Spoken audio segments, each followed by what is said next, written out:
Este vindeiro domingo, 30 de xullo, celebrarase na Pobra a 31ª edición da Festa da Bici.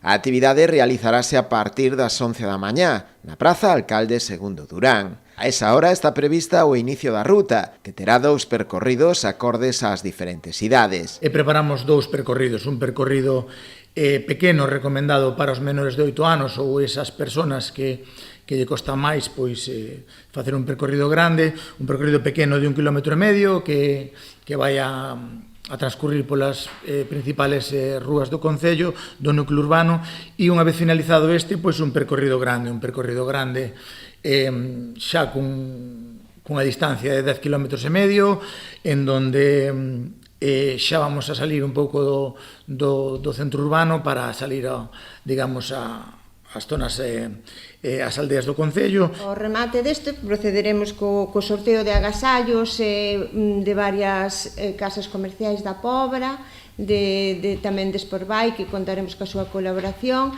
e co sorteo dunha bicicleta. A cita volverá a ter unha marcada compoñente solidaria, xa que as persoas participantes achegarán 1 kilo de alimentos non perecedoiros no momento da inscrición, o propio día do evento, que será destinada a Cáritas. Este ano, ademais, lle damos un compoñente solidario, que é achegar, xunto ca inscripción, é que achegar 1 kilo de alimentos non percedeiros. Xa é a 31ª edición que o Concello organiza esta actividade. Para nós é unha actividade importante, como calquera outra actividade deportiva, creo que desde as institucións temos que velar por promover toda a actividade deportiva, non só por un tema de saúde, sino tamén por todo o que leva detrás. Dende o Concello animan a asistir a esta actividade, na que se estima unha participación semellante á de edicións anteriores, roldando os 200 ciclistas.